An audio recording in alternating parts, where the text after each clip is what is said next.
Buenas noches a todos. Gracias por conectarse a esta reunión de la Universidad Javeriana de Cali, programa de Residencia de Cirugía Pediátrica. Tenemos a una presentación del doctor Sebastián Ruiz Gutiérrez, es residente de quinto año en la Universidad Militar Nueva Granada de Bogotá y es rotante por este momento por nuestro servicio de la Universidad Javeriana y en el turno de él. Me da un tema de interés, temas de pared torácica. Adelante, Sebastián. Buenas noches, ¿cómo están? Muchas gracias por permitirme dar esta charla de malformaciones óseas del tórax. Mi nombre es Sebastián Ruiz, residente de quinto año de cirugía pediátrica de la Universidad Militar Nueva Granada, del Hospital Militar de Bogotá. Para empezar a hablar de las malformaciones del tórax, me gustaría empezar a hablarles algo de la embriología del esternón, que pues es el principal hueso del que vamos a hablar. Este es un hueso que deriva de las células mesenquimales. Las células mesenquimales se van a unir para formar unos primordios, como se ve aquí en este video. Se unen en dos bandas externales a ambos lados de la línea media, donde se van a fusionar para crear unos modelos cartilaginosos del manubrio, las esternebras, que van a formar el cuerpo del esternón y la apófisis sifoide. Posteriormente, en un proceso de osificación, constituyen un cuerpo único del esternón a diferentes momentos de la edad fetal e incluso después del nacimiento. Anatómicamente, la pared del tórax óseo se extiende hacia arriba a una apertura torácica superior que está limitada por la vértebra T1, la primera costilla y el manubrio del esternón. Y la apertura torácica inferior limitada por la vértebra T12, la última costilla o la costilla número 12, el margen costal y la apófisis sifoides, aquí abajo. El esternón, pues es un hueso alargado, aplanado, que configura la mitad de la pared torácica anterior y se compone de tres partes, que son el manubrio, el cuerpo y la apófisis sifoides. Se articula con las articulaciones, con las clavículas arriba, con las articulaciones esternoclaviculares y con los cartílagos de las primeros 7 pares de costillas, con las articulaciones costoesternales.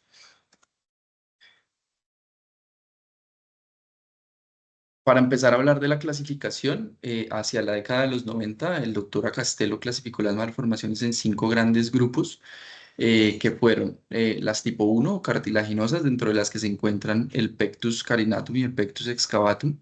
Las tipo 2 o las costales, que pueden ser simples, como agenesias de costillas, hipoplasias de costillas, costillas supernumerarias.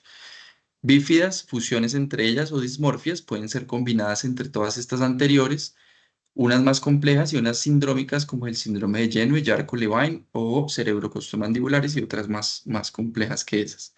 La tipo 3 o costocondrales, dismorfismos, síndrome de Poland, el más importante, y toracópagos. Y las externales, la más representativa, la hendidura external, que está dentro del grupo de las tipo 4, y la tipo 5, que son las clavículas escapulares, que pueden ser simplemente claviculares, simples o sindrómicas, simplemente escapulares, simples y sindrómicas, o combinadas entre las anteriores.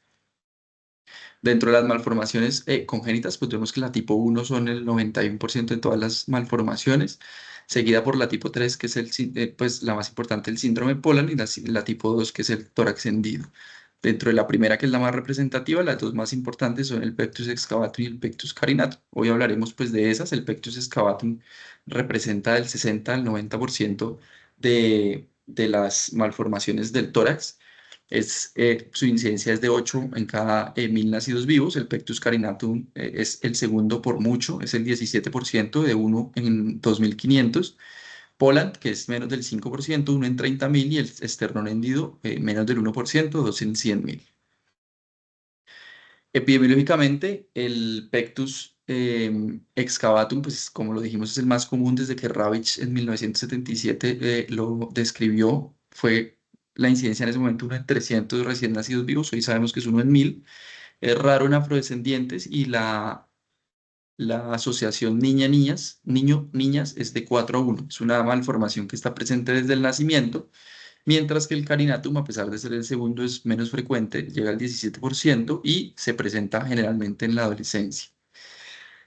Se Caracteriza el pectus excavatum por un desplazamiento hacia adentro del esternón y hacia adentro de los cartílagos costales con una secundaria movilización de los órganos intratorácicos. Es pues la primera de todas las malformaciones y aunque a veces puede estar relacionada a una predisposición genética, lo más usual es que sea esporádica. Fisiopatológicamente puede explicarse por un crecimiento excesivo de los cartílagos costales que retrae o protruye la tabla ósea. En este caso, pues la retrae y puede generar malformaciones simétricas o asimétricas y hay el amplio espectro de abanico de posibilidades en esta enfermedad. Puede clasificarse según su forma, en una forma de copa, bien definida, profunda y localizada, o en una forma plana, teniendo pues una forma más ancha, menos profunda, no teniendo bordes definidos. Otra forma de clasificarlo es según la simetría, definida por la rotación del esternón y es causada principalmente por la elongación desigual de los cartílagos costales. En cuanto al grado de presión, existen, esta es una de las características más importantes y se define por la cantidad de la reducción de la distancia externo-vertebral, que es la que vemos entre el A y el B. Existen varios índices numéricos que se han desarrollado pues, a lo largo del tiempo para ayudar a cuantificar las manifestaciones del pectus y describir de manera más objetiva la presentación individual de las enfermedades. En el diagrama pues, se ven los diámetros anteroposteriores central, el ángulo de rotación, el anteroposterior derecho, el izquierdo, el volumen de el defecto, el diámetro anteroposterior. Pero ¿todo esto para qué? Para objetivizar estas mediciones y objetivizar el diferente abanico de posibilidades que hay dentro de las malformaciones del pectus excavatum. En el 87, Alexander Heller, el doctor Alexander Heller, describió un índice midiendo un eje horizontal y un eje vertical para medir y objetivizar ese grado de depresión y determinar qué pacientes requerían manejo quirúrgico. En este estudio se evaluó 252 pacientes con pectus excavatum y 220 pacientes con controles. Se compararon el índice de Haller y un nuevo índice que es el índice corregido. Como sabemos, el índice de Haller pues, se saca dividiendo transverso con el diámetro transverso más el ancho del tórax por la distancia entre la columna y el esternón. Un número que sea mayor a 2.25 es positivo y requeriría manejo quirúrgico, pero tiene el problema que depende del ancho del tórax y el ancho del tórax no se relaciona con el grado de malformación. Entonces, para eliminar ese ancho del tórax, se saca pues, el índice de corrección donde se traza una línea en el eje horizontal a través del límite anterior de la vértebra y luego se miden dos distancias. La primera distancia es entre el esternón y la columna, que está marcada pues aquí en azul, no sé si están viendo mi puntero, pero mide 50.1. Y la segunda es la porción más anterior del tórax en ese mismo corte que está pues con 88.4. Esa diferencia es el defecto y digamos que esa diferencia, como se ve aquí en la fórmula, es el grado de defecto que tiene y se multiplica por 100 para sacar un índice.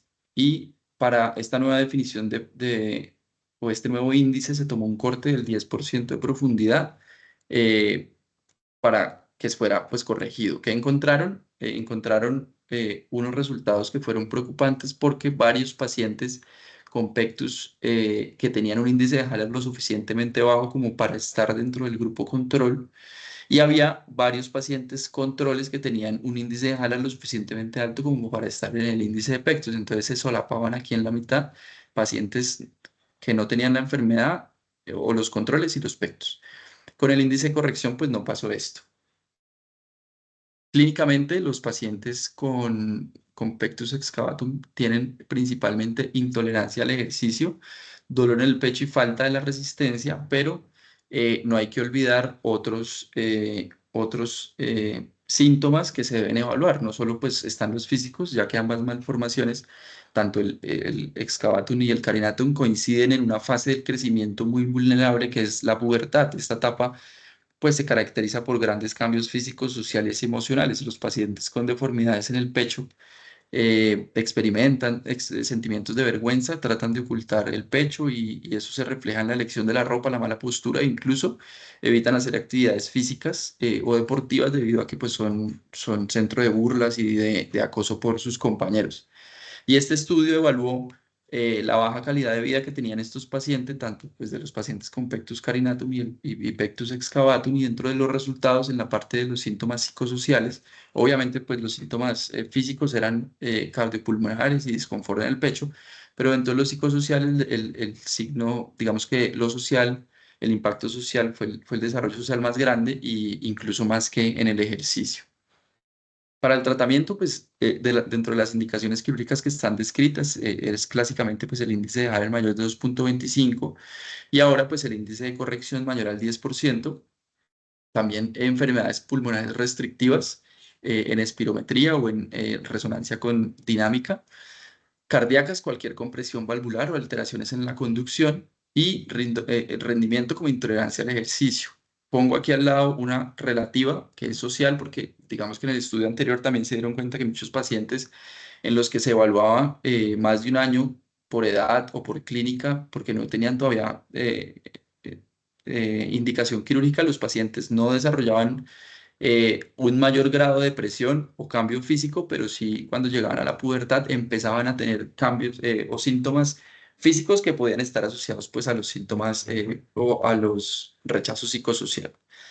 ¿Cuándo operar estos pacientes? La edad óptima para la reparación es de los 10 a los 14 años porque en este momento la caja torácica es más maleable, lo que permite una más rápida recuperación, mejores resultados, menores tasas de recurrencia y que la barra permanezca en su lugar.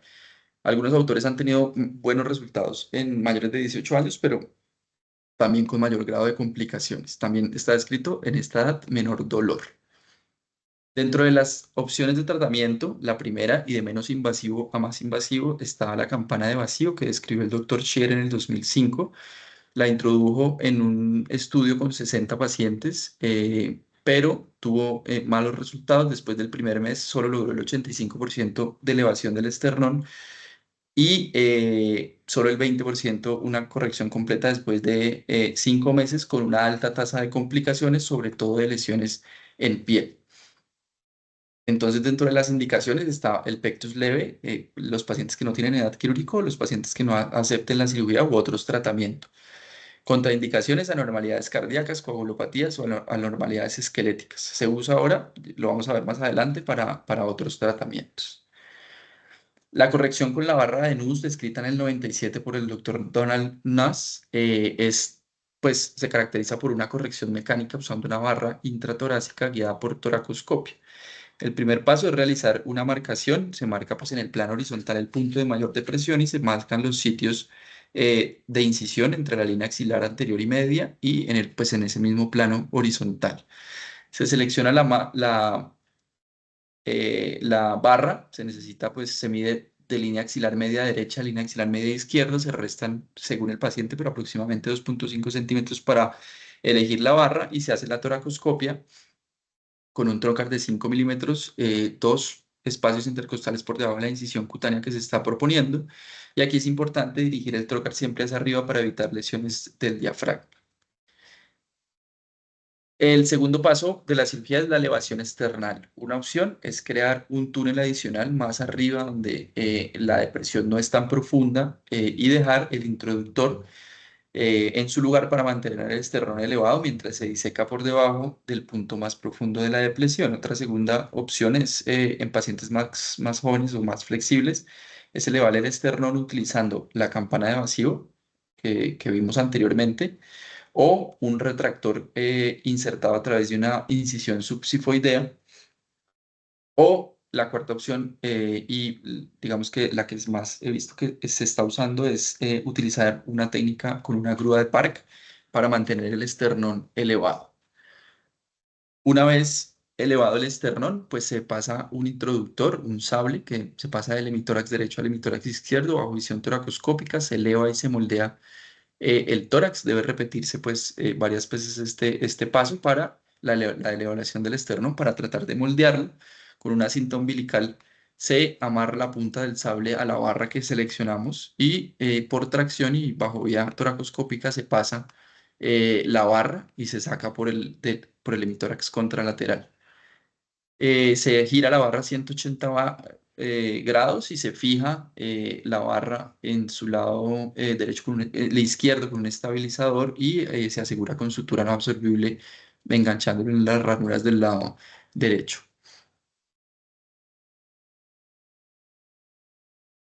Aquí está el giro y la fijación de la barra.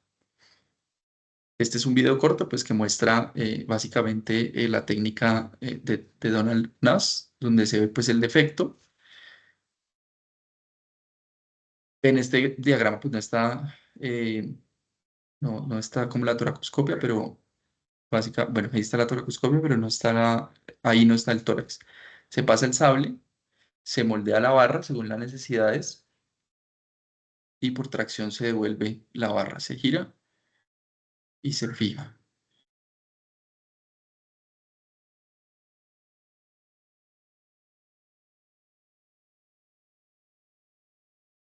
Aquí hay diferentes fotos del antes y el después.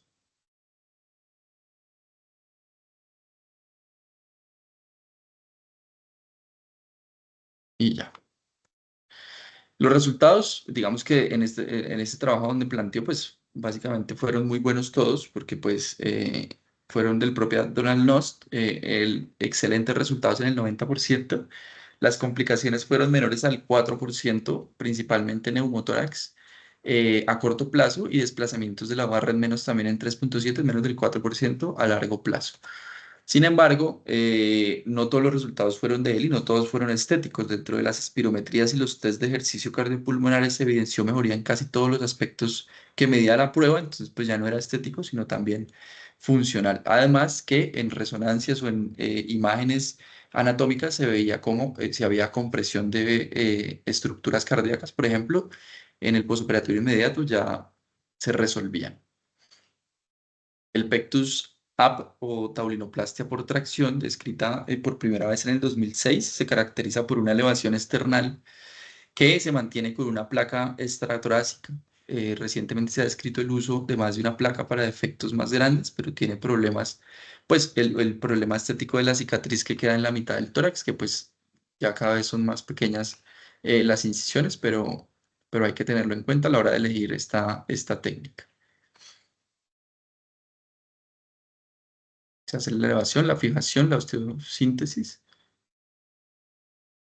y queda pues extratorácica, pero pues en el plano subtérmico. Ya en cuanto a los más invasivos y a modo de historia, traje el primer artículo donde Mark Ravis describió por primera vez su procedimiento en el 49. Aquí describía también las indicaciones de la cirugía que eran estéticas, ortopédicas y psicológicas. La descripción del procedimiento iniciaba con anestesia con éter intratraqueal. Se realizaba una incisión desde el manubrio esternal hasta la región del epigastrio. Se disecaban y se cortaban los músculos pectorales bilaterales exponiendo los cartílagos costales y se resecaban en su totalidad los cartílagos. Posteriormente se hacía una osteotomía transversa en la curva descendente del esternón, cortando hasta la cortical posterior y luego el esternón se doblaba hacia adelante, fracturando la lámina posterior. Se suturaba el hueso donde se había realizado la osteotomía para asegurar las dos porciones y se aproximaban después los músculos pectorales. Tenían pues resultados con una cicatriz en la línea media, pero anatómicamente correctos. ¿Qué ha cambiado a hoy? Hoy en día pues han cambiado las incisiones, son mucho más conservadoras. La resección ya no es completa de los cartílagos pericostales, sino una resección parcial que conserva las vainas pericondrales posteriores. Las osteotomías son en cuña. Para mantener la elevación externa, pues se usan mallas o se pueden utilizar diferentes alternativas y pues eso es lo que se hace hoy en día. Para el pectus carinatum es una deformidad congénita del tórax que se caracteriza por una protrusión, hay un sobrecrecimiento de los cartílagos, pero hay protrusión del esternón hacia afuera, afecta 4 veces más a hombres que a mujeres. genéticamente el 25% de estos pectus carenatum tienen historia familiar de un familiar con malformación del tórax y se asocia a más síndromes. Se clasifica en tipo 1, la condrogladiolar, que es la más común y es el 95% de los pacientes, y la condromanudural, que produce pues porosificación de la pared, y también lo vamos a ver más adelante, esta tipo 2. El manejo también de menos invasivo a más invasivo. La primera es el compresor dinámico, la segunda es la mínimamente invasiva o la de Abramson y la tercera es la técnica de Ravitch modificada.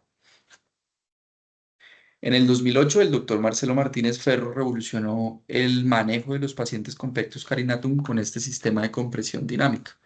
En su estudio inicial, publicó 208 pacientes a quienes les ponía un sistema de compresión dinámica que consistía en un arnés de uso diario. Este sistema dinámico permitía modificar gradualmente la posición del esternón y ponerlo a diferentes presiones para usando pues una barra de aluminio que se moldeaba al tórax del paciente, lo cual era muy bueno porque como todas las malformaciones son diferentes, pues se moldeaba según cada caso y había una placa anterior que ejercía una presión y a la cual se le podía adaptar un dispositivo que medía la presión del tratamiento. Estas presiones pues se seguían siguiendo un protocolo de Calgary con una fase de corrección, unos controles que eran cada 4 semanas y una fase de mantenimiento hasta completar 1 año o 2 años del uso. En este estudio, una revisión sistemática en donde se evaluaron 8 estudios, de los cuales 2 eran retrospectivos y 6 prospectivos. Se evaluaron 1.185 pacientes con una edad promedio de 11 años y la principal complicación fueron lesiones en piel, pero lesiones en piel que no llegaban ni al 12% de los 1.000 pacientes. Eh, y la recurrencia era muy baja, no llegaba ni al 9%. Entonces, pues fue muy bueno. En este otro estudio retrospectivo del 2002, los pacientes menores de 18 años que estaban sometidos a un manejo de compresor se les hizo un test que evaluaba componentes tanto psicosociales como físicos y daban una puntuación, pues trataba de ser un poco más objetiva. A mayor puntaje, mayor insatisfacción. Y lo que les quiero mostrar, pues algunas preguntas ahí arriba, pero lo que les quiero mostrar es abajo, que en rojo, antes de usar el compresión, tenían unos puntajes alrededor del 23, 18% y después del uso del compresor ya habían bajado a la mitad, o sea que su autoimagen había subido sustancialmente. La técnica o la cirugía mínimamente invasiva o técnica de Abramson se describió en el 2005 con 40 casos y casi pues un 90% de éxito. Se plantaba una corrección del pectus carinatum con una barra extratorácica que ejercía una presión hacia adentro. En primer lugar, se creaba un túnel mediante una disección subpectoral que debía llegar de mi tórax derecho a mi tórax izquierdo. Posteriormente, pues, se introducía un introductor o un sable que conectaba ambos túneles y se fijaba la barra de manera similar a la barra de NUS. Posteriormente se traccionaba el sable por el túnel para configurar pues, la barra en una posición más anatómica y eh, donde, pues aquí les quiero mostrar es cómo se fijaba lateralmente, se ponían pues 2 retractores, los cuales debían mantener la presión en el tórax y mantener la barra tanto a la pared del tórax como a la barra. Entonces, se ponen 2 introductores laterales y después se hace presión con la barra hacia abajo. Estos introductores, pues obviamente deben estar fijos a la pared del tórax para lograr mantener la presión de la barra hacia abajo y mantener el nivel del esternón hacia abajo. Aquí la barra y la compresión externa y después pues se fijan los estabilizadores.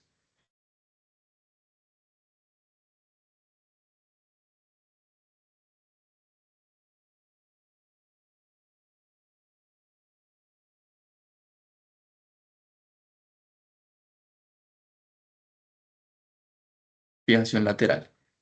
En esta revisión se evaluaron 6 estudios, 4 estudios de corte retrospectivo, un estudio prospectivo y el estudio del doctor Abramson. Fueron en total 396 pacientes, 340 hombres, el resto mujeres y con una edad promedio de 17 años. Los estudios eran de Turquía, de Corea y uno de Argentina, pues el del doctor Abramson. Se midieron los resultados estéticos en 184 pacientes, de los cuales 183 estuvo satisfecho con el resultado. El tiempo operatorio fue de 44 a 77 minutos. Después de la colocación de la barra, el alta promedio fue de 3 a 5 días y la complicación más frecuente en la colocación de la barra fue la infección del sitio operatorio, seguida por el neumotórax.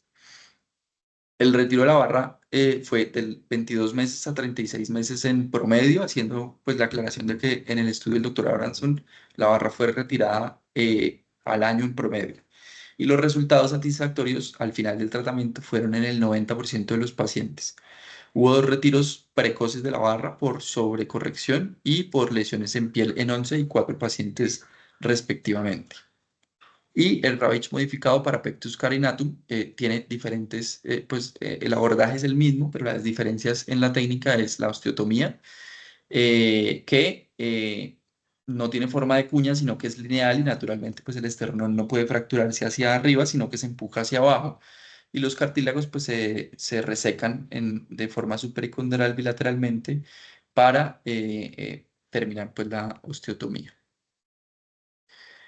El síndrome de Currarino-Silverman se confunde con un tipo de pectus carinatum, un tipo de pectus excavatum. Esto pasa en gran parte por la historia, ya que la primera descripción que se remonta hacia el año 53, el doctor Lester describió la tabla ósea arqueada. Entonces describió que el pectus excavatum estaba arriba y el pectus carinatum estaba abajo y lo llamó pectus arcuatum. Y un año después, el doctor Guido Currarino y Frederick Silverman describieron pues la principal diferencia embriológica que pues es la característica principal de esta malformación y es una fusión prematura de las suturas externales, de las esterneuras que les dije al principio en la embriología. El esternón del manubrio, las esterneuras y el proceso sifoides se fusionan, mientras que en las otras malformaciones, el carinatum y el excavatum, hay sobrecrecimiento. Y el problema es que no siempre van a dar el mismo patrón. A veces puede haber más expresión parecido al carinatum o más expresión parecido al excavatum. Por lo tanto, esa es la gran controversia en cuanto al diagnóstico y el tratamiento. Algunas pues, diferencias, como vemos, el carinatum es simplemente para afuera, el excavatum puede tener las dos direcciones y el esternón en forma de Z o en forma de S. En este estudio multicéntrico de 5 hospitales de Francia, en un tiempo de 25 años, 34 pacientes, 24 hombres, 10 mujeres, no son muchos pacientes para el tiempo, por lo que es mucho menos frecuente. 11 de los 32, o sea, de los 34, o sea, el 32% tenían antecedente familiar de malformaciones en el pecho y 12 de los 34, o sea, el 35% tenían otras malformaciones asociadas como síndrome de Noonan, escoliosis u otras enfermedades. En su estudio incluyeron pacientes que fueron corregidos con una de las siguientes 3 técnicas, o compresor dinámico solo, o corsé, o esternocondroplastia o osteotomía con osteosíntesis, y por último, esternocondroplastia o osteotomía con osteosíntesis más barra de Nuss. Encontraron que de los 34 pacientes que fueron elegidos, 21 se llevaron a corrección quirúrgica y 4 a corrección ortopédica solo con compresor o corsé. El 100% de los pacientes con compresor fracasó, solo los que tenían el compresor. De los 21 que fueron llevados a corrección quirúrgica, 11 fueron llevados a osteotomía con fijación y material de osteosíntesis con compresión external con external lock y barra de Nuss. 10 pacientes fueron llevados a corrección sin barra de Nuss.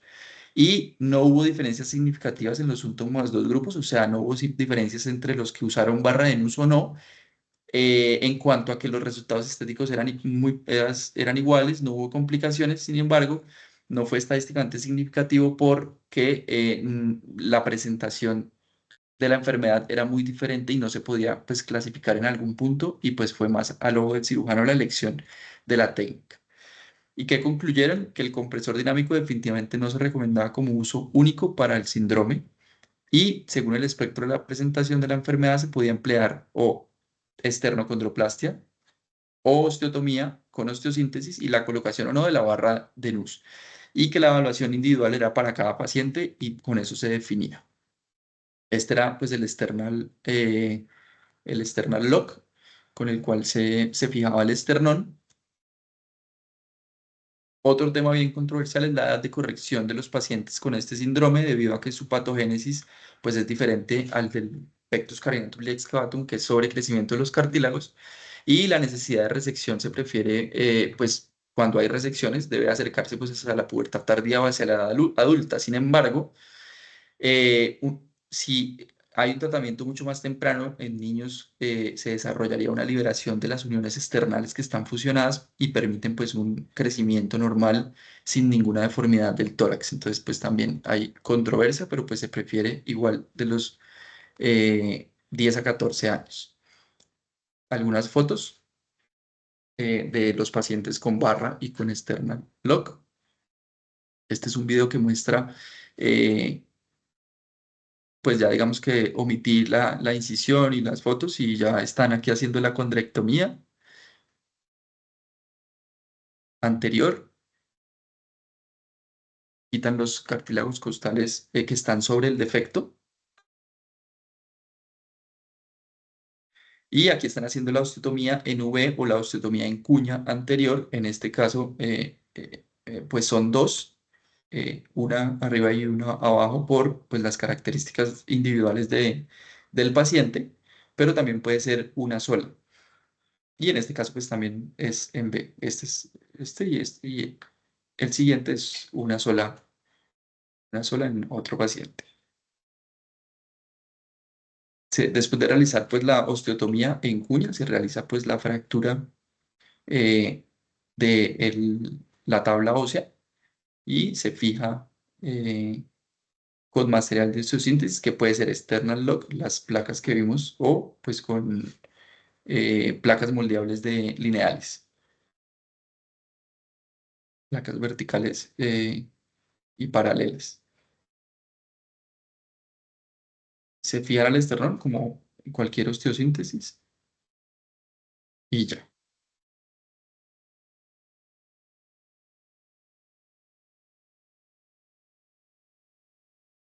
Algunas fotos de correcciones con osteotomías anteriores. Algunas fotos de osteotomías anteriores con external lock y barra Danás. Otra técnica es la barra anterior y posterior, en donde pues con la barra anterior se corrige el defecto que esté carinado y con la barra posterior se corrige el defecto que esté excavado o intratorácico.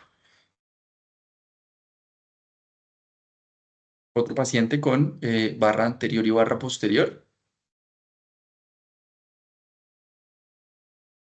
Y por último, dentro de las pectus, quisiera hablar de las complicaciones, que es un tema del cual poco nos gusta hablar, pero pues a veces es necesario. En este estudio, el doctor Jim Park, que es uno de los que más escribe y más opera de pectus en el mundo, comparó una corte de 5 años con 1021 pacientes solo de él. Y pues en esta primera tabla les quiero mostrar que él los divide en 6 grupos de pacientes según la edad. A mayor edad, más complicaciones. A partir de los 10 a los 14 años empieza a haber un pico de complicaciones. También encontró que a mayor edad o a mayor grupo de edad habían más pectus asimétricos, o sea, en los niños pequeños eran más simétricos y en los pacientes más grandes eran asimétricos. Y para la corrección requería más barras o más material de osteosíntesis a mayor edad por mayor defecto, por mayor resistencia ósea. Dentro de las complicaciones, las principales fueron las heridas quirúrgicas locales en el 3%, derrame pleural en el 2,6%, un neumotórax en el 1,4%, hematoma en el menos del 1% y luxaciones de la barra en menos del 1% y pericarditis en menos del 0,3%. También acá, a medida que avanzaba la edad del paciente, aumentaba la incidencia de las complicaciones. Algunas fotografías también de complicaciones, rotaciones de la barra,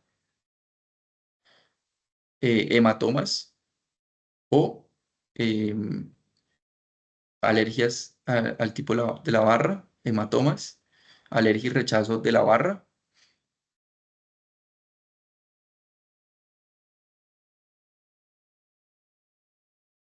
Y ya. Por último, el síndrome de Poland es un síndrome congénito con una incidencia de 1 en 30.000 recién nacidos vivos de predominio masculino y de predominio del lado derecho, que se caracteriza por una ausencia unilateral de la porción costoesternal del músculo pectoral mayor, ausencia del músculo pectoral menor, aplasia o deformidad de los cartílagos costales de la segunda a la quinta costilla, hipoplasia o ausencia de la mama o el complejo aureola-pezón, hipoplasia del tejido celular subcutáneo asociado a alopecia en la región axilar y mamaria y braquisindactilia. Se puede clasificar y también pues es un espectro de lesión según si tiene componentes torácicos de 1 a 4, de 1 solo defecto del pectoral y 4 defecto muscular external y costal. Dependiendo de la alteración del complejo aureola-pezón, una N1, una hipoplasia, una subluxación menor a 1 centímetro o una ausencia de todo el complejo aureola-pezón. Y pues del defecto de la mama, solo para las mujeres, una hipoplasia mamaria hasta una aplasia completa mamaria. Este es un video con una paciente con síndrome, un paciente con síndrome de Poland. Como vemos, el espectro de lesión pues, es muy amplio y va desde solo hipoplasia hasta ausencia completa de cartílagos costales. Y en cuanto al esquema o el diagrama de tratamiento, empezamos con pacientes que tienen de un T1, que son defectos musculares pectorales menores, a pacientes que tienen pues ya defectos musculares externales y costales. Si los pacientes requieren toracoplastia, se pueden llevar según el defecto a corrección del pectus excavatum, el carenatum, o corrección de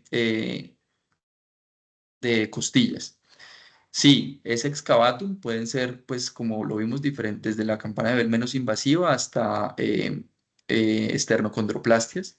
El pectus carinatum desde el corsé que se usaba antes, ahora es el compresor dinámico, hasta osteocondroplastias. Y la corrección de reja costal con parche de Coretex, incluso, pues, injertos. Y las que no corrigen, pues ya requieren expansores tisulares, implantes o colgajos de músculo más complejos. Y el esternón hendido es una anomalía en la fusión de las dos mitades del esternón. Como vimos en la embriología, pues no se fusionan en la línea media y puede ocurrir a diferentes longitudes. Y de ahí también pues se clasifican. La hendidura puede ser tipo A, cuando la hendidura esternal superior, que es la más común, suele tener forma de B o V. La tipo B, cuando es subtotal y afecta a la mayor parte del esternón y se une a una porción caudal en un puente de tejido conectivo de mala calidad. La tipo C, un esternón hendido total que se representa por dos barras esternales paralelas que nunca se fusionaron y están desconectadas en el abdomen y se asocia a diastasis del músculo recto abdominal. El esternón hendido inferior, que puede ser parte de la pentalogía de Cantrell, y la tipo I y la tipo F, que son muy raras, pero pues son hendidura external con hendidura submandibular y la hendidura external media. El objetivo a la hora de tratar a estos pacientes es mejorar la dinámica respiratoria y proteger las estructuras intratorácicas y obviamente pues la estética.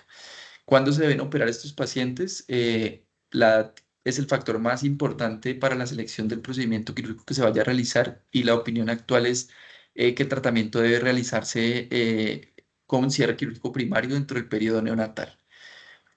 Y la técnica pues puede ser desde una aproximación primaria, pasando por osteocondroplastias deslizantes o injertos autólogos de hueso y de cartílago, hasta prótesis que requieran colgajos más grandes. Muchas gracias. No sé si hay preguntas, dudas. Gracias, Sebastián, por la excelente presentación. Quisiera algunas palabras del público. Aquí tenemos a Mauricio Copete, por favor. Adelante, Mauricio, un cirujano pediatra de aquí de Cali, con mucha experiencia en cirugía de pectos. Adelante, Mauricio. Gracias. Sí, muy buena la revisión, Sebastián. Tengo como 7 puntos para hablar.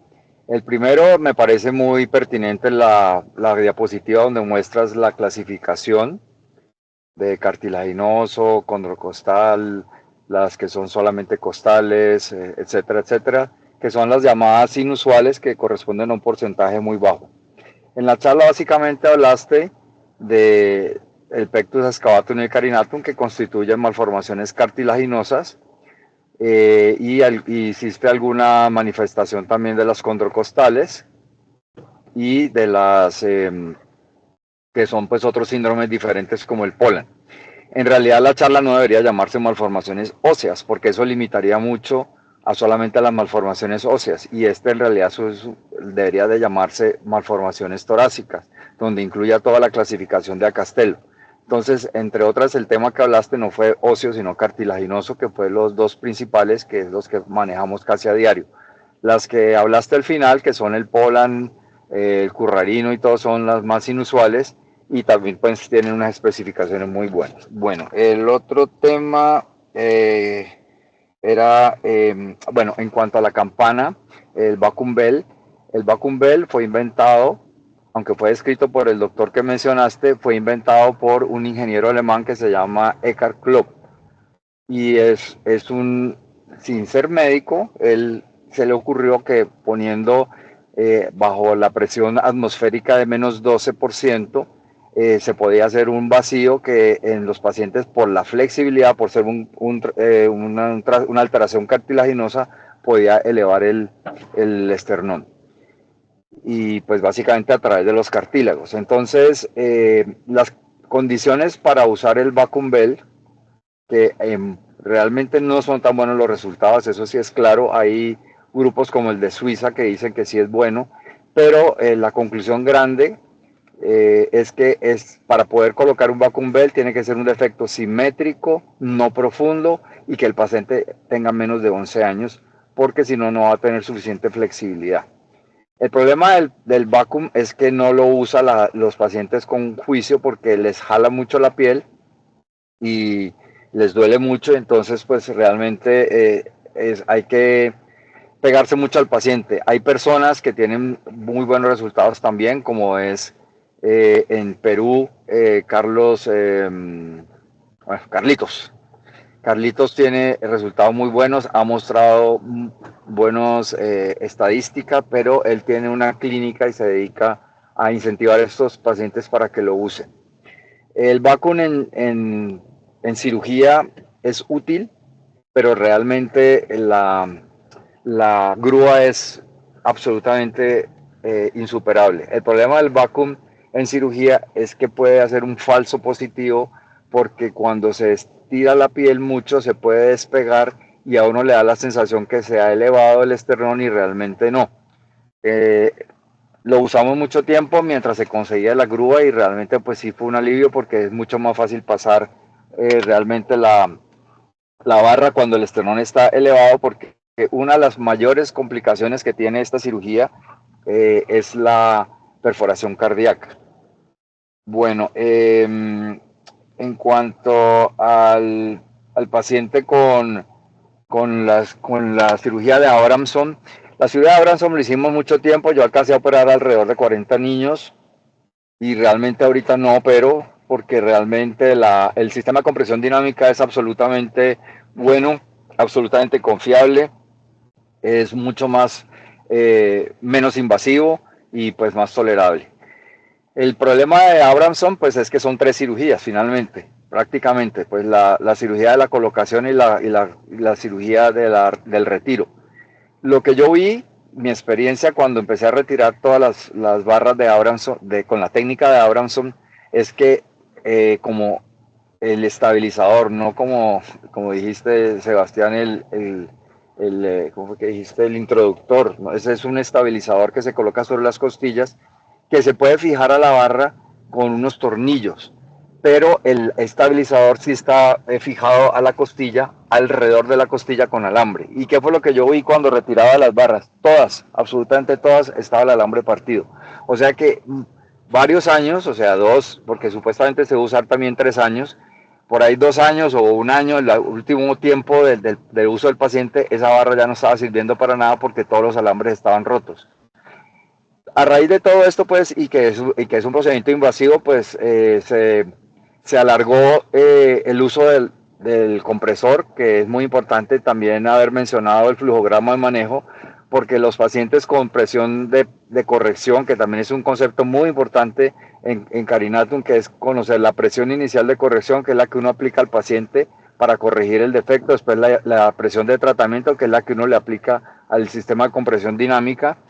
La presión de corrección inicial es menor de 14 PSI, son pacientes que son aptos para la campana de vacío. Entonces realmente, para el sistema de compresión dinámica. Entonces realmente casi todos los pacientes clasifican. ¿Qué pacientes no clasificarían para colocarles esto? Pues los pacientes que tienen deformidades demasiado severas de carinatum, que también es un defecto cartilaginoso, pero son cartílagos tan deformados que el sistema de compresión dinámica no sirve. Estos son los pacientes que tienen presiones de corrección inicial mayor de 10 PSI y que son pacientes que deben ser generalmente llevados a una técnica modificada de Ravitch. Y eso lo vivimos en algunos pacientes que tenían deformidades muy severas. Entonces es muy importante tener ese concepto de la presión inicial de corrección porque eso te da el flujograma de manejo. El otro tema es en cuanto al currarino. El currarino no es un defecto cartilaginoso exclusivo, es un defecto que básicamente es external. El esternón se fusiona, como dijiste tempranamente, y produce una angulación y un acortamiento que deforma por ende los cartílagos. Entonces no sirve colocar ni barra ni sirve colocar sistema de compresión dinámica. Eso ya está ampliamente descrito. Es un problema de angulación del esternón, el cual debe ser corregido con una fractura en cuña y enderezamiento y colocación de una placa de estabilización external. Pero también se deben resecar los cartílagos contiguos a esta deformidad para poder aplanar bien el esternón. Otra de las razones por las cuales no serviría para nada colocar el sistema de compresión dinámica es que el defecto del currarino es condromanuburial, o sea que es muy alto y es imposible porque quedaría todo el arnés a nivel de la axila y es imposible usar a ese nivel. Entonces, definitivamente el tratamiento ideal para el currarino Silverman es lo que acabamos de describir. Por último, bueno, lo de Poland es muy importante la clasificación. Esa clasificación fue escrita en Génova, en el Hospital de Malformaciones Torácicas que hay en Génova, que maneja Michele Torre, que he tenido pues la oportunidad de conocer desde que era residente prácticamente él. Y realmente la clasificación es muy interesante que se lea porque está en el Journal of Pediatric Surgery y es muy claro, como lo mencionó, que incluye la areola, incluye el músculo, incluye defectos incluso de agenesia de cartílagos, etcétera, etcétera. Por ende, pues lo demás está muy bien la charla, quería hacer estas precisiones, invitarlos a que cuando vayan a todos los residentes que sigan en el futuro, que tengan charlas entre Carlos, Freddy y pues yo también tenemos suficiente casuística, suficiente fotos y suficientes videos para ilustrarles esta charla y no tienen que buscarlos en la red. Y eso sería todo. Muchas gracias. Gracias mucho Muchas por tus gracias. buenos comentarios, muy ilustrativos y muy claros y concisos. ¿Alguien más del público que hace otro comentario? ¿Los residentes? ¿Los colegas jóvenes?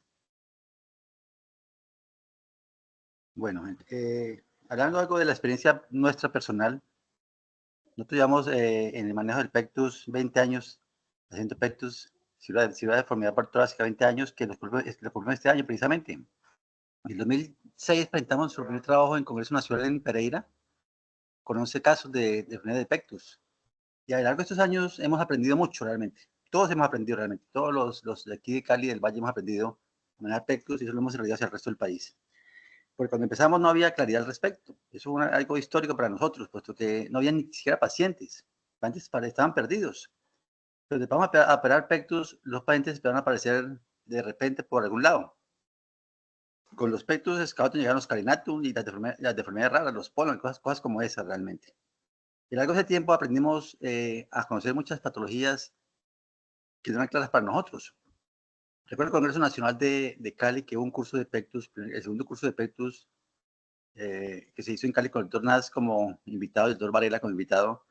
Se presentó un caso de corralino y él preguntó al público qué opinan de ese caso. Y nadie dio una respuesta, porque nadie tenía claridad sobre qué era un corralino realmente. Algunos decían que era carinato, otros decían que era excavatum, pero nadie decía la verdad realmente. Entonces, Nas realmente dijo lo que había que hacer, lo que él pensaba en su momento y cómo corregirlo, y que no era un excavatum. Como vemos, esta patología ha cambiado a lo largo del tiempo. Nosotros hicimos muchas cosas realmente con el Pectus, con el corralino. Desde poner un sándwich, o sea, una barra por delante, otra barra por detrás. Hicimos 2 o 3 casos así. Y hicimos otras técnicas también, colocar una barra por debajo, un fijador external por delante. Pero como dice Mauricio, eso cambia con el tiempo y hay como una claridad hoy en día más clara sobre este tipo de patología. La idea es fracturar el esternón, por supuesto, fracturar o quitar las cartílagas costales y fijar ese esternón en la tabla anterior. Hay quienes usan barra de NAS, como un excavatum, otros no. Yo la uso preferiblemente, pero eso está incluso en discusión. Mucha gente está de acuerdo, otra no está de acuerdo. Respecto a otras malformaciones más complejas, como por ejemplo los clefs externales, no son frecuentes realmente, no son frecuentes. Y algunas veces llega un casito por ahí, sobre todo los clefs superiores, que se manejan ojalá en periodos neonatales, pues es más fácil, más factible manejarlos y más sencillo que en edades más adulta realmente. Igual pasa con el Polan. El Polan no hay una edad clara por dónde corregirlo, porque es una sopa muy rara, muy poco frecuentes. Pero lo más importante es que si hay herniación del pulmón, que se debe corregir con malla o incluso con cartílago o con cartílago eh, de materiales de osteosíntesis, realmente. Pero el tema es corregir la hernia del pulmón, realmente. Estos en base tienen atrofia muscular del pectoral, cosas como esas, incluso problemas en los brazos, con deformidades en los dedos, incluso. Respecto al carinatum, como dijo Mauricio, empezamos haciendo, muy estimulados por el congreso que estuvimos en Buenos Aires en 2017, que presentó el trabajo Abramson sobre la técnica de él, que era el nus reversus, que era comprimir el tórax por delante, por los 40 casos que mostró Sebastián. Incluso operaron en vivo en ese congreso. Y nosotros, estimulados por ese tipo de cirugía, iniciamos a hacer cirugía de carinatum con la técnica de Abramson. Hicimos muchos casos también, así como Mauricio, muchos casos realmente. Y corregían realmente. Y lo que decía Mauricio es cierto. Todos los pacientes al retirar la barra tenían el alambre roto. O sea, la barra al final no hacía nada realmente. Y todos tenían el alambre roto realmente. Ya con la técnica del compresor dinámico, que patentó Marcelo Martínez Ferro, en compañía de Freire, que es quizás el artífice de este invento, aunque la técnica de la ortesis torácica de compresión no es de los argentinos, es de un brasileño que no recuerdo el nombre en este momento, no recuerdo en este momento, pero Aje. ¿cuál es? Aje. Aje, sí. Él empezó con la compresión del tórax y luego Martínez y Freire hicieron su trabajo comercial y sacaron ese insumo de él. Hoy en día hay muchos compresores de este tipo, muchos chalecos compresores. Hay chalecos turcos que están en el mercado colombiano, chalecos colombianos. La verdad que lo ideal es que compriman el tórax de forma apropiada.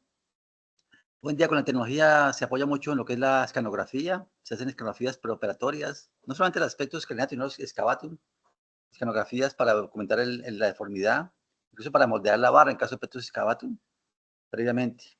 Y eso pues permite pues mayores resultados a corto plazo. Respecto al excavatum, hoy en día en el medio hay muchas barras. Hoy en día esto como ya se liberó, hay muchos tipos de barras, muchos tipos de fijadores.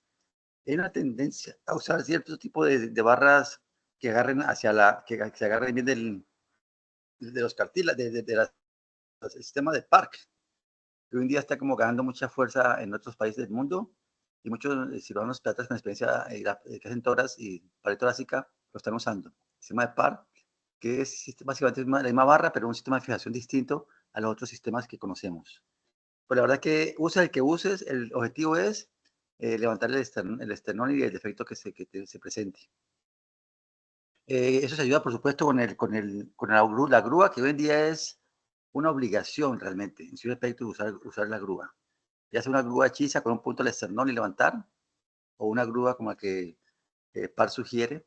Lo que pasa es que no todas las casas médicas lo tienen y estamos trabajando para que estas entidades lo consigan, puesto que hoy en día es una obligación usar el sistema PAR y la grúa de PAR, realmente. Sobre todo la grúa de PAR para levantar el esternón. No se consigue hoy operar un pectus sin levantar el esternón con esta grúa.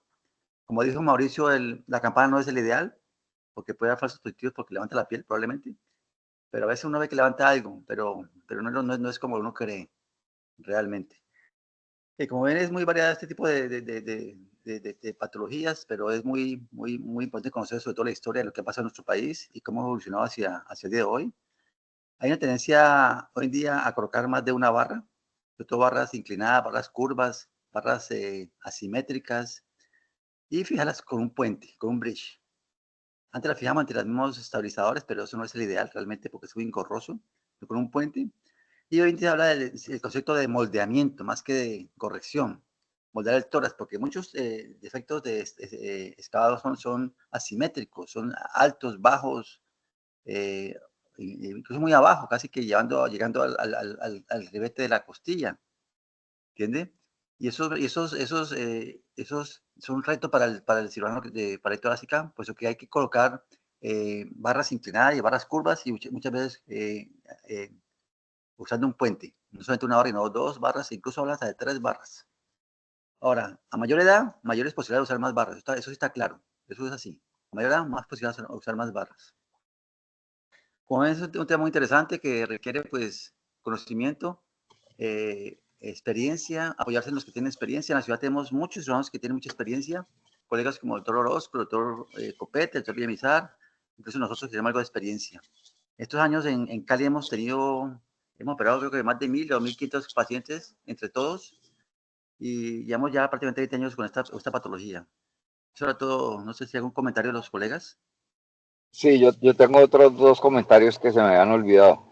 Es muy importante conocer la incidencia nacional y latinoamericana. En un estudio que se hizo con la Universidad de Caldas, se mostró la tendencia que tenemos nosotros en Latinoamérica, que la incidencia de Pectus carinatum es prácticamente la misma que excavatum, en contrario a lo que dice la literatura, que la literatura habla que el excavatum es el de mayor frecuencia y el carinatum menos. En Latinoamérica no se comporta así.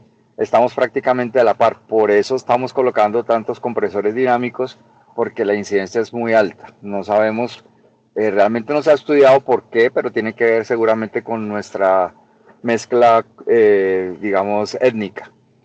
El otro tema que me parece muy importante, que no mencionó muy ampliamente Sebastián, pero que es importante tenerlo en cuenta, es el diagnóstico. ¿Qué exámenes hacer? Entonces, realmente yo he tenido la oportunidad de recibir pacientes con carinatum que llegan con escanografía, con ecocardiograma, con espirometría. No sirve, no vale la pena gastar todo ese dinero en estos pacientes porque el defecto es protrusión y es un defecto cartilaginoso. Entonces no se justifica, excepto que se estén sospechando malformaciones óseas asociadas. Ahí sí valdría la pena hacer una escanografía con reconstrucción tridimensional, que es la que sí hacemos para los pectus, para el currarino Silberman o pues el pectus condromanuburial. En cuanto al excavatum, o sea, en el carinatum prácticamente se hace la radiografía y si hay sospecha de algo, pues pedir la escanografía, pero realmente con el examen físico y con la radiografía de tórax puede ser más que suficiente y no se justifica gastar plata en otros exámenes. En el excavatum también ya se ha ido organizando el tema del diagnóstico. El ecocardiograma estrés, el niño es muy complicado de hacer porque no colaboran. Entonces, el grupo argentino ha demostrado también ampliamente, publicado ampliamente, que el estudio que mejor documenta el daño o la repercusión cardíaca es la cardioresonancia funcional que estamos haciendo ya en la clínica donde trabajamos en Imbanaco. Tenemos ya el software montado y en este momento ya tenemos más de 21 pacientes a los cuales les hemos demostrado compresión del ventrículo derecho, movimiento paradójico del septum interventricular, que son los criterios que apoyan hacer la cirugía más que lo estético, más que todo lo demás. La escanografía sigue siendo un examen muy importante para hacer el índice de Haller. Hay otros índices que se han descrito, el del Titanic, el del no sé qué, bueno, hay en mil descripciones.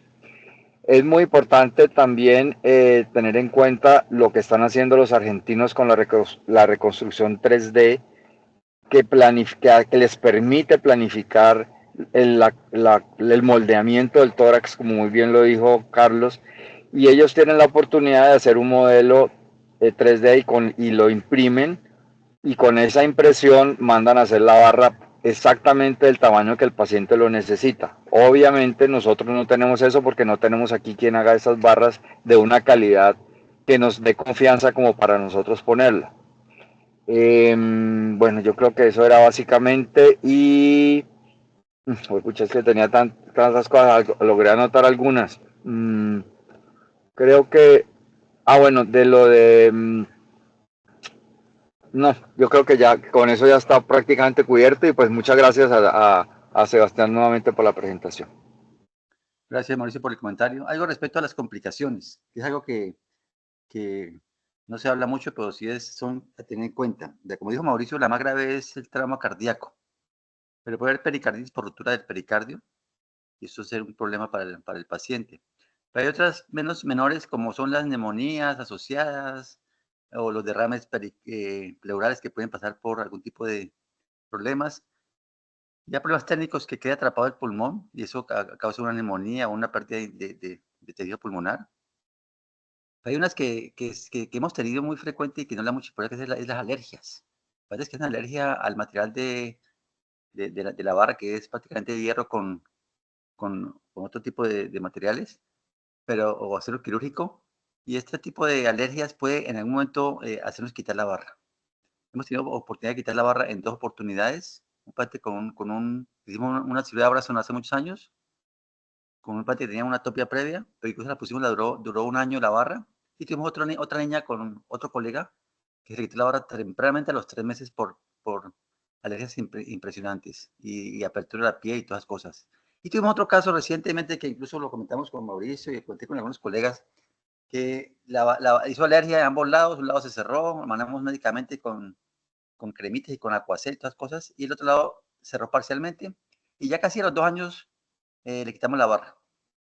El paciente decidió que seguir con la barra, eso se discutió con la familia y firmamos con la barra, y el paciente pues se le quitó la barra a los 2 años, casi los 2 años, a pesar de que tenía la barra expuesta. Cosas que puede que alguien diga que eso no se hace, pero se puede hacer también. Lo que pasa es que hay que hablar con la familia muy claramente y hablar sobre esto. El paciente particular ya se le quitó la barra y el petus no se le recibió y está muy bien, porque era un petus severo realmente. ¿Hay otro comentario por ahí? ¿Alguien está levantando la mano? Sí, Carlos, yo levantaba la mano por ahí de pronto. Adelante, Guillermo, no te veía. Bueno, listo. No, muchas gracias, excelente la revisión. Y es un tema pues que nos apasiona, nos gusta mucho a todos. Quería hacer 2 comentarios al respecto. Uno es que es una cirugía que, pues digamos, dentro de las cirugías perfectas, digamos, que uno puede encontrar descritas, está esta, porque es una cirugía en la cual el paciente entra con una alteración de la cual sale con una corrección inmediata. Sí, pues tiene que manejar el dolor y manejar muchas situaciones inicialmente, pero pues digamos que el fin por el cual el paciente se lleva al manejo quirúrgico se corrige de forma inmediata. Entonces, digamos que uno puede de pronto tomarla no con el respeto que merece, ¿sí? Y pues digamos que el comentario va a tenerle y a considerar la importancia y el riesgo de que se puede presentar en cualquier momento de la cirugía, en cualquiera de los pasos de la cirugía, y no considerarla una cirugía fácil, una cirugía que con ver 1 o 2 ya te puedes arriesgar a hacerla, o que no amerita toda la curva de experiencia y la curva de aprendizaje que se le debe tener.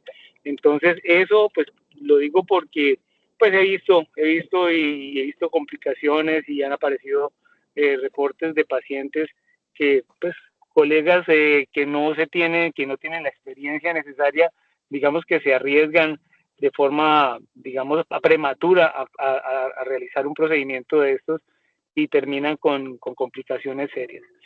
Eso por un lado. Lo otro es considerar también que todas estas barras, estamos hablando y todo este procedimiento, estamos hablando de la instalación de la barra y todo, pero hay un paso fundamental que es el retiro. Y el retiro de la barra también puede tener, digamos, unas consideraciones especiales. Quisiera saber, pues, si Sebastián de pronto tuvo la oportunidad de revisar algo en este aspecto en cuanto a complicaciones y en cuanto a pues, digamos, las consideraciones que se deben tener para ello.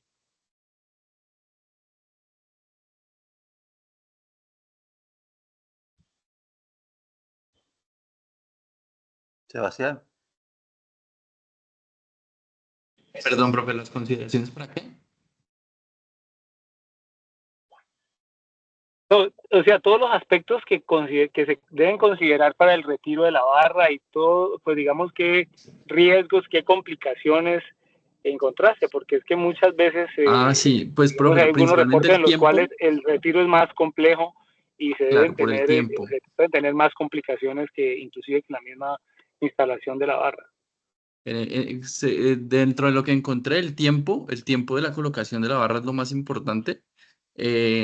Generalmente, pues estaban de 1 a 2 años el tiempo estipulado y las principales complicaciones, infecciones de piel y requerir osteotomías extensas para retirar las barras.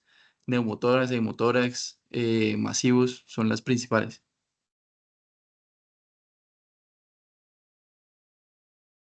son las 8:11 en este momento. Quisiera hacer a los comentaristas de esta conferencia, a Sebastián Ruiz por su excelente presentación, al residente del programa de residencia de cibernética de la Universidad Javeriana, por estas charlas que hacemos cada 8 días. Pues lo esperamos la próxima semana nuevamente con un tema de interés.